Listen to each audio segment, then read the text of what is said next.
आइए सुनिए, देखिए, समझिए सनातन सत्य।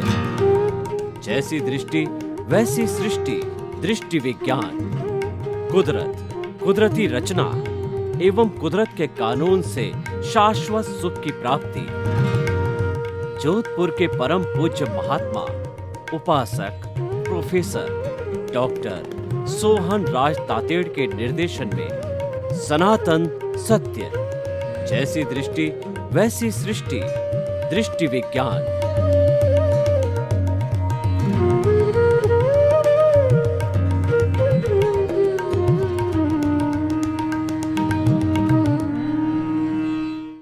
सनातन सत्य, इस कार्यक्रम को हम कुदरत, कुदरती रचना और कुदरत के कानून के अंतर्गत आपको सनातन सत्य देना चाहते हैं। हम सनातन सत्य क्यों देना चाहते हैं? ताकि कि आपको शाश्वत सुख की प्राप्ति हो, परमानेंट सुख मिले, ऐसा सुख मिले कि जिसके बाद के अंदर किसी तरह का दुख नहीं आए। इसीलिए हमने ये सनातन सत्य कार्यक्रम प्रारंभ किया है और इस कार्यक्रम को हम प्रतिदिन नए नए एपिसोड्स, नए नए विषय, नए नए चिंतन के माध्यम से प्रस्तुत करते हैं। तो आज का हमारा बहुत ही सुंदर विषय है चार्ज डिस्चार्ज। देखिए, आपने अपने मोबाइल की बैटरी को देखा होगा, आपने अपने गाड़ी की बैटरी को देखा होगा, और जहाँ बड़े बड़े जनरेटर्स होते हैं वहाँ बैटरियाँ लगी हुई होती है, और जो रेलवे का इंजन होता है उसमें भी बड़ी बड़ी बैटरियाँ होती है। हमारे घर में लाइट का अल्टरनेट अरेंजमेंट होता है, उसमें भी बैटरी होती है। उस बैटरी के अंदर चार्ज और डिस्चार्ज होता है, और हर डीसी करंट के अंदर बैटरी के अंदर एक पॉजिटिव होता है, एक नेगेटिव होता है। दोनों जुड़े रहते हैं। जब करंट पैदा होती है और वो बैटरी चार्ज होती है, बैटरी चार्ज होने का मतलब है उसके भीतर केमिकल एनालिसिस होकर के और जो उसमें एक एनर्जी स्टोर हो जाती है। एनर्जी के स्टोर होने को हम चार्ज कहते हैं। और जब वो चार्जिंग प्लग हटा दिया जाता है और उस बैटरी को विभिन्न विभिन्न कार्यों के लिए उपयोग के अंदर लिया जाता, तो बैटरी धीरे धीरे डिस्चार्ज होकर के, आपने कभी देखा होगा कि 100% चार्ज किया हुआ धीरे धीरे धीरे वो जो है वो 1 या 0% पर आ जाता है। क्योंकि जब चार्ज हट जाता है तो वह डिस्चार्ज बन जाता है।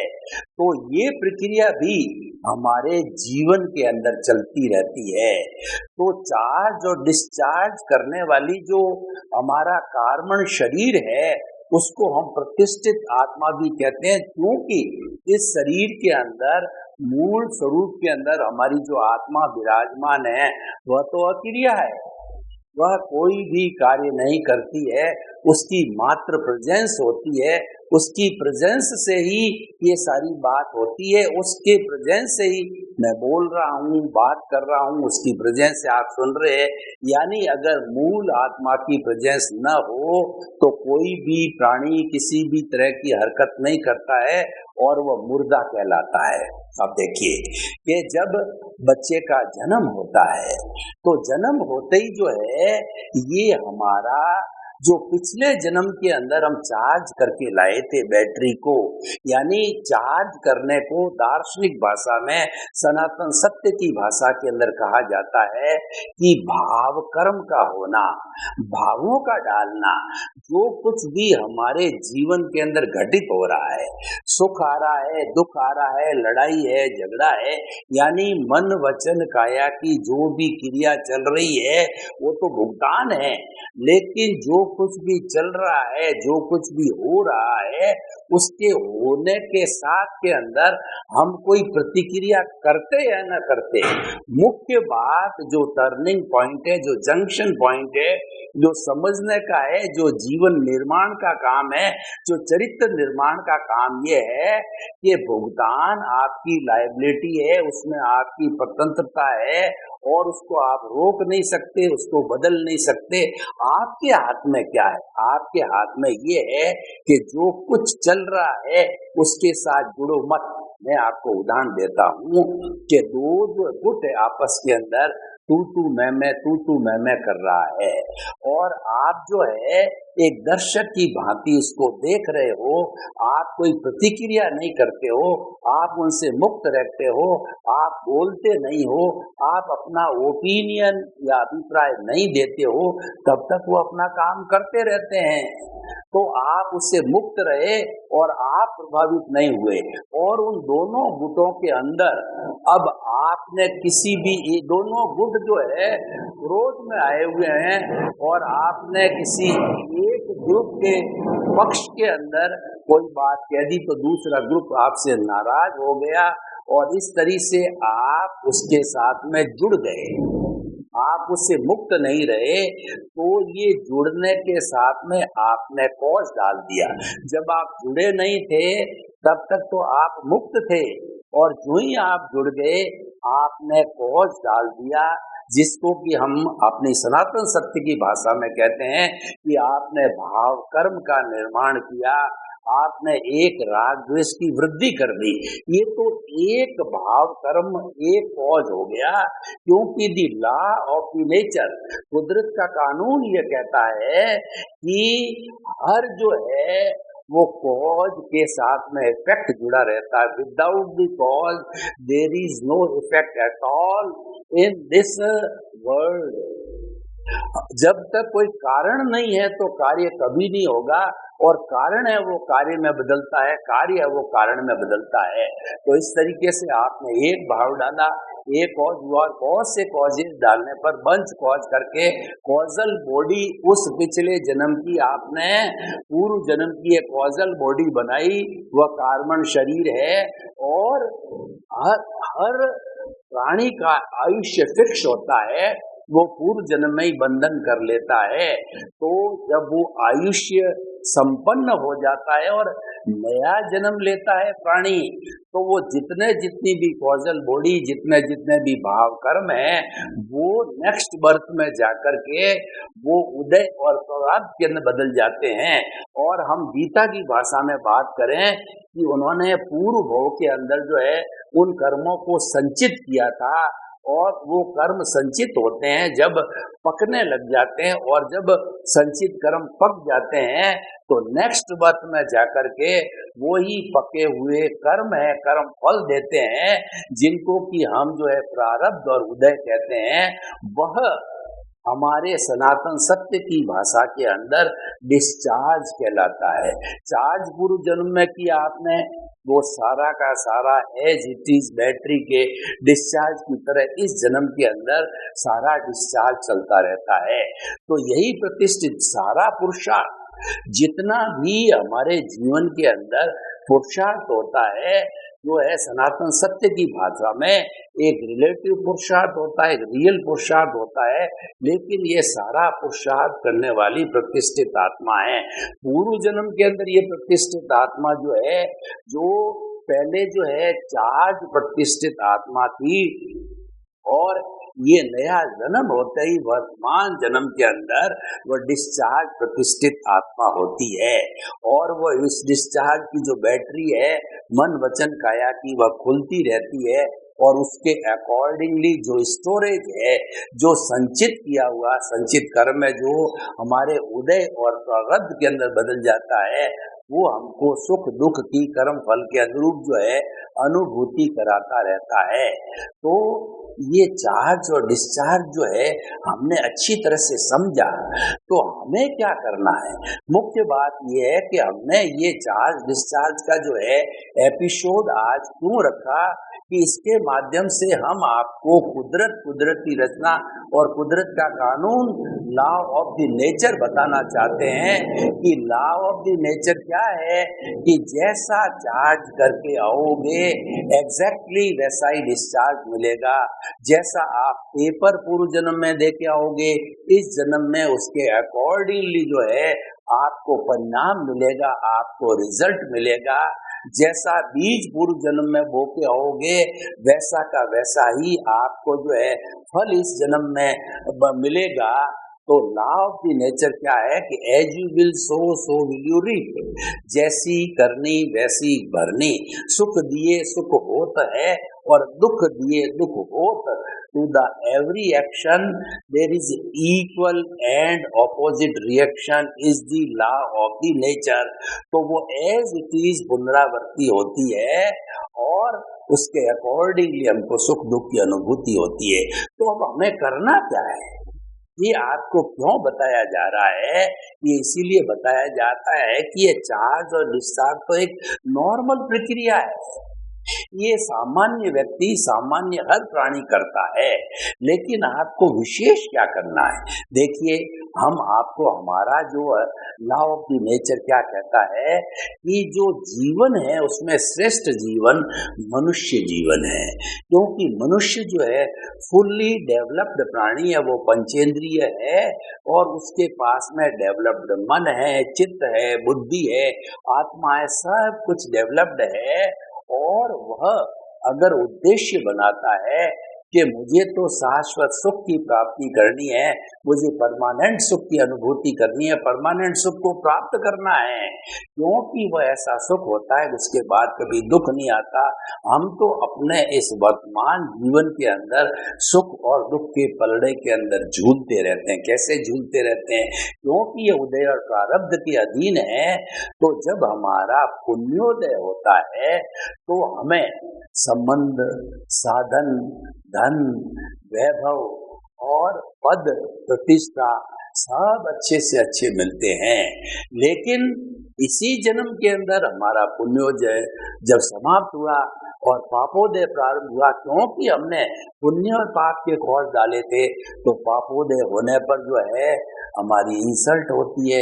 कई बार व्यक्ति को जेल में डाल दिया जाता है। आप देखते हो कि कई ऐसे प्रकरण होता है जिसके अंदर की व्यक्ति लंबे समय तक जेल में रहता है, और कई ऐसे प्रकरण होते हैं कि व्यक्ति जो है कितना ही जुर्म करे लेकिन वह जेल नहीं जाता है, क्योंकि उसका पुण्य प्रबल है। और जब पाप प्रबल होता है तब वह दुख की अनुभूति करता है। ये पुण्य पाप का जो कहना चाहिए अप एंड डाउन, ये होते होते कई जन्म हमने निकाल दिए। तो इस जन्म के अंदर हम एक ऐसा जो है गोल बनाना चाहते हैं, ऐसी नींव डालना चाहते हैं जिसको कि सम्यक दर्शन कहा जाता है, जिसको राइट विजन कहा जाता है, और जिसको जो है वो हम राइट बिलीफ कहते हैं। जब ये नींव लग जाती है तो आपको मान के चलना चाहिए कि किसी न किसी जन्म में हम मुक्ति को अवश्य जाएंगे। देखिए, जो कुछ मिलना है, जो कुछ पाना है, वह तो एक मैकेनिकल फिनोमिना है। वो तो हमारा उदय और प्रारब्ध के अधीन है। वो तो हमारे जैसे भाव कर्म डाले थे उसके अनुरूप हमको मिलना है, हमारी कोई स्वतंत्रता नहीं है।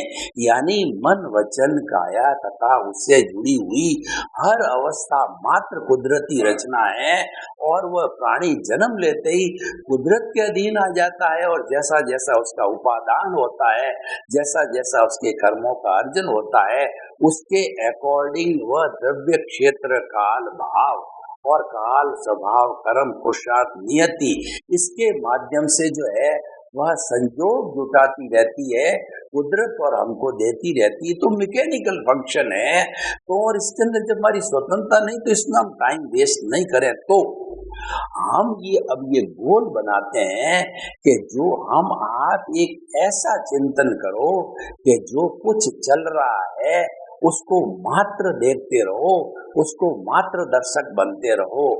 जैसे कि हम देखते हैं कि जहाँ लड़ाई झगड़े टंटे होते हैं वहाँ मात्र हम देखते रहते हैं, हम प्रतिक्रिया नहीं करते हैं, उसमें उलझ से नहीं रहते हैं, उसमें मध्यस्थ रहते हैं, तो परिस्थिति हमसे टल जाती है।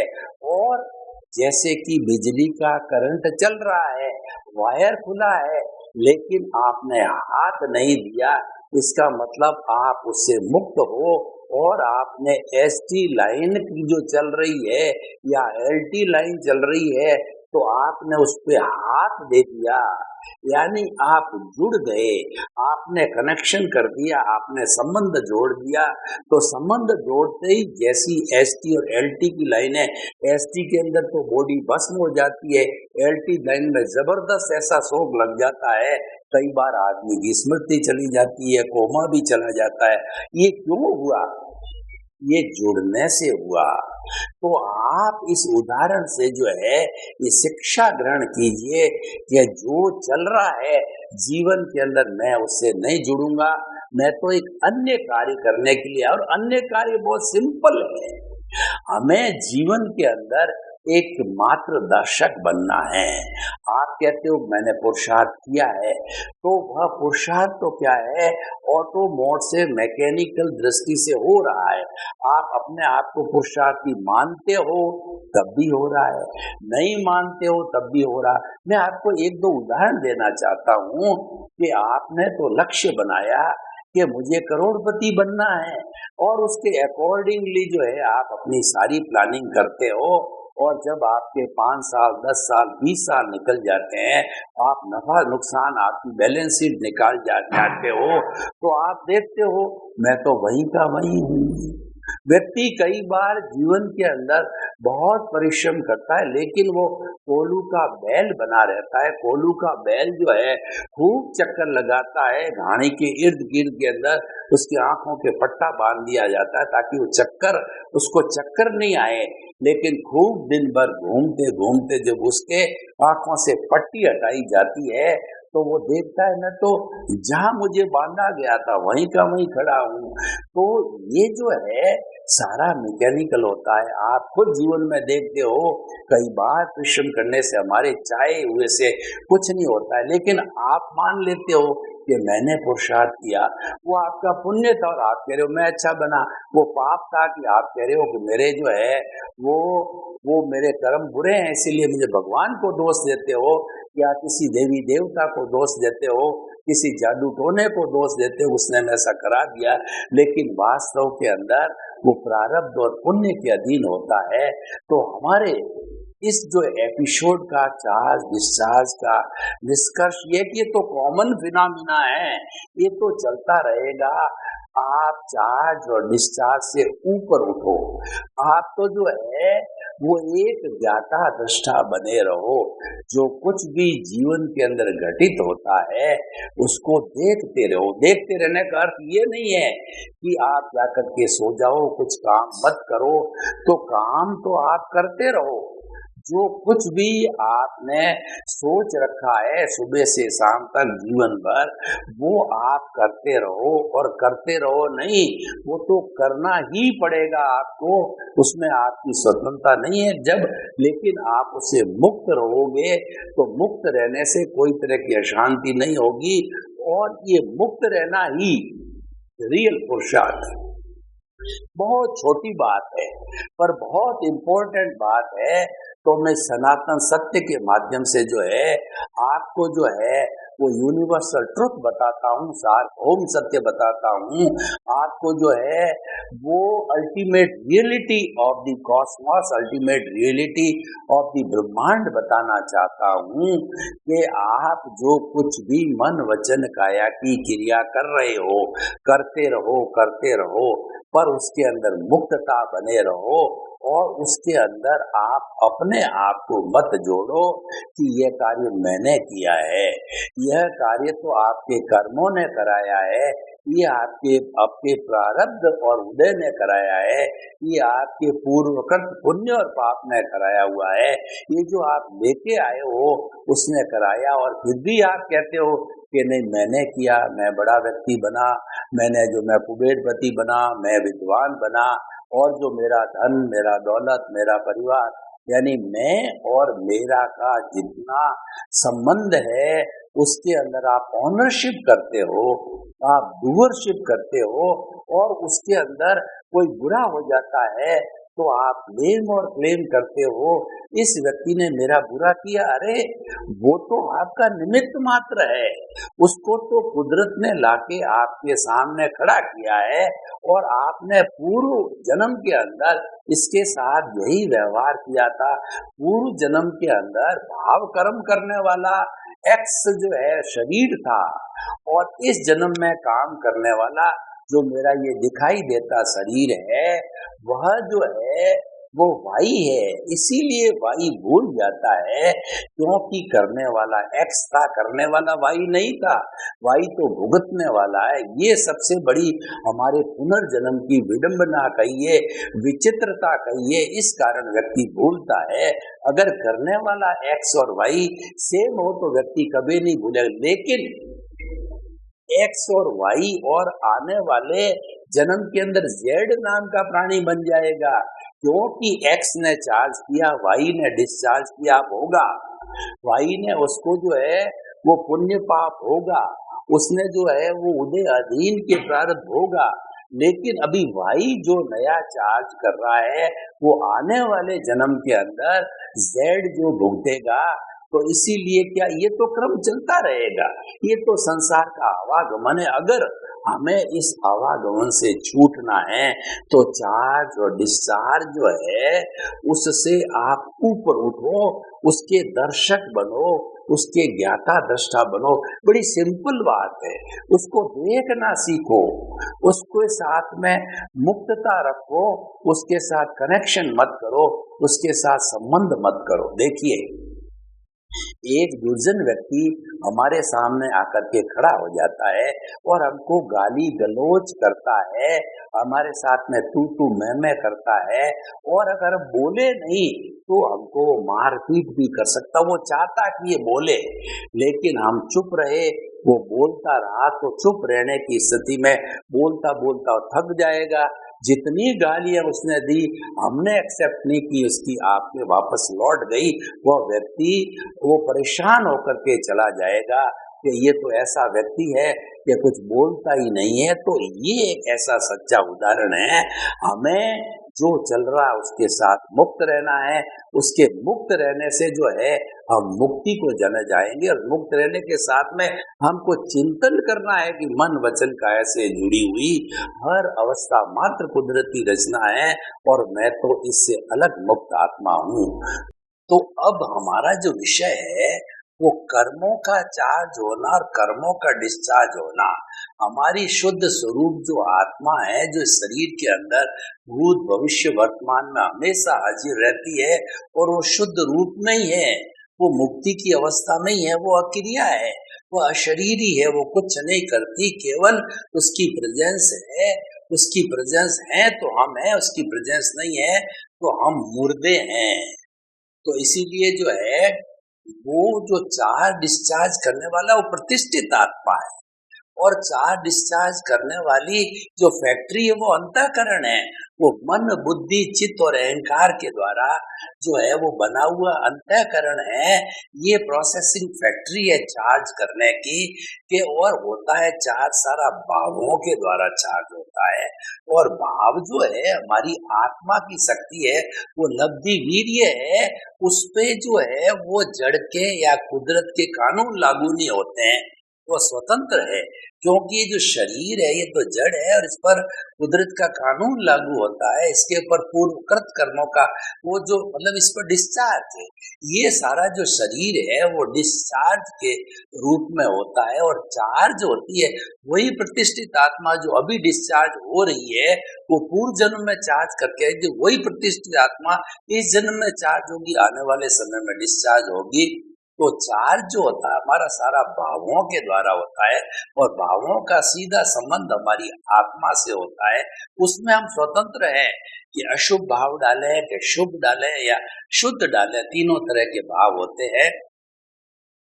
तो अब मुख्य रूप से टर्निंग पॉइंट ऐसा है, यहाँ हमें ध्यान रखना है, इस पर सारा फोकस करना है कि हम अशुभ भाव न डालें, अशुभ चिंतन न करें और पूर्वकृत कर्म जो डिस्चार्ज चल रहा है उसमें अशुभ भी है और शुभ भी है, वो चल रहा है, उसके साथ तन्मयाकार नहीं होवे, उसके साथ नहीं जुड़े। जो ही हमने उसका स्पर्श किया तो ही हम राग द्वेष से संबंधित हो जाते हैं और राग द्वेष से संबंधित होकर के और नए राग द्वेष के कॉजेज डाल देते हैं, तो उससे हम मुक्त रहेंगे। इसका मतलब राग द्वेष से मुक्त हो रहे हैं। जब राग द्वेष से मुक्त रहेंगे तो जो हमारे कॉजेज नहीं पड़ेंगे, और पड़ेंगे तो वो मुक्ति के कॉजेज पड़ेंगे। वो कॉजेज जो होगा हमने जो आत्मा, वो ऐसी स्थिति कब आएगी जब मुक्तता की अनुभूति जो है, हम जीवात्मा से अंतरात्मा बन जाते हैं। ज्ञानी पुरुष या सदगुरु की कृपा से, हमारे पुण्योदय से हमको ज्ञान मिल जाता है और हमारा अनंतानुबंधी कषाय है वह क्षीण हो जाता है, वो समाप्त कर दिया जाता है।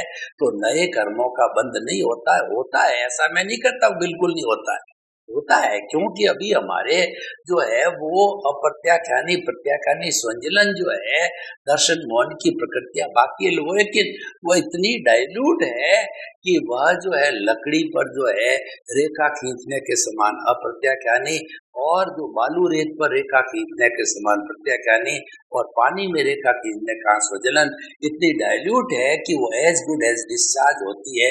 वो कोई कर्म बंधन करने का कारण नहीं है। कर्म बंधन का कारण है पत्थर पर लकीर, अनंत अनुबंध वो भस्मीभूत हो जाती है। तो फिर हमारे बर्फ की शिला की तरह तो पूर्व जन्म के जो कर्म है, जो किए हुए है, संग्रहित है, वो धीरे धीरे बर्फ की शिला पिघलती जैसे पिघलते रहते हैं, कुछ जन्मों में मुक्ति को प्राप्त हो जाते हैं। तो कहने का अर्थ ये है कि मन वचन काया से मुक्त, ऐसा मैं शुद्ध आत्मा हूँ। अगर हम ये चिंतन पकड़ लेते हैं और मन वचन काया तथा उससे जुड़ी हुई हर अवस्था मात्र कुदरती रचना, यानी वो कुदरत के अधीन है, उसमें आप स्वतंत्र, उसमें हाथ मत डालो। उसमें हाथ डालने में नुकसान है। वो तो 11 किलोवाट की जो है HT लाइन चल रही है, उसमें हाथ डाला तो आप चल जाओगे। कहने का अर्थ ये है कि अगर आप उससे मुक्त नहीं रहे और मन वचन काया से आप जुड़ गए, उसकी बातों के अंदर आ गए, तो क्या होगा कि आप राग द्वेष से जुड़ गए और नए कॉजेज जो राग द्वेष के पढ़ने चालू होंगे, फिर वही संसार भटकाना चालू हो गया। तो हम जितना जितना इससे मुक्त रहेंगे, उतना उतना हम ज्ञाता दृष्टा बनेंगे, उतना उतना हम दृष्टि विज्ञान करेंगे, उतना उतना हम कुदरत के कानून से परिचित होंगे। और ये सारा कार्यक्रम सनातन सत्य के अंदर आता है। और सनातन सत्य की प्राप्ति जब हम कर लेते हैं, इसका मतलब ये है कि हमने शाश्वत सुख की नींव लगा दी है, हमने सम्यक दर्शन को प्राप्त किया है, और हमने हमारी जो रॉन्ग बिलीफ को समाप्त करके राइट बिलीफ के रास्ते पर हम चले गए। हम विजन के ऊपर चले गए, राइट विजन के ऊपर चले गए। जो ट्रिपल ज्वेल्स है, उसके अंदर पहला जो ज्वेल होता है राइट फेथ, दूसरा होता है राइट नॉलेज, और तीसरा होता है राइट कंडक्ट। जो हमने राइट फेथ वाला रास्ता अपना दिया है, तो हम जो है धीरे धीरे शुद्ध होते जाएंगे, मुक्ति की ओर जाते रहेंगे, क्योंकि हम प्रभु के स्मरण में लग जाते हैं। हम जो है चेतन के पाले में आ जाते हैं, हम चेतन के बारे में सोचने लग जाते हैं, और अपने स्वरूप की जब हमको जानकारी होती है, इसको हम सेल्फ रियलाइजेशन कहते हैं। ये अनुभूति जब धीरे धीरे धीरे धीरे अनुभूति, ये जागृति रहते रहते अनुभूति बढ़ती है, अनुभूति बढ़ते बढ़ते बढ़ते ये कुछ जन्मों में 360 डिग्री की हो जाती है। तब हमें केवल दर्शन होता है, केवल ज्ञान होकर के हम स्वयं मुक्ति को प्राप्त कर सकते हैं। तो आप सभी के प्रति मंगल भावना, शुभकामना। सर्वे भवन्तु सुखिनः, सर्वे सन्तु निरामया।